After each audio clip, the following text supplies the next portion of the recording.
Tabiri bilan aytganda, tug'ildim-u bozorga bordim. Kafan olib mozorga bordim. Tug'ildim, men nimani ko'rdim o'zi? Hayotim qandoq o'tdi?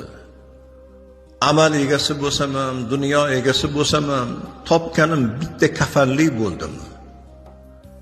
Faqat bu dunyodan olib ketayotganim kafan bo'ldimi?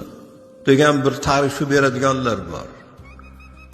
Sarvari koinot payg'ambar Muhammad Mustafa sallallohu alayhi va sallam sahoba-i ikromlar bilan o'tirganlarida umr to'g'risida turli xil munozaralar bo'ldi. Savollar bo'ldi. Shunda sahobalardan birlari aytdilarki, umrni men namozdan namozgacha bo'lgan vaqt mobaynida qisqaligini tasavvur qilaman.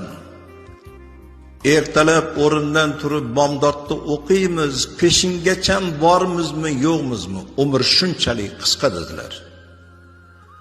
Rasululloh aytdilarki, umrni namozdan namozgacha bo'lgan vaqt deb tasavvur qilishingiz juda ham uzoq muddat.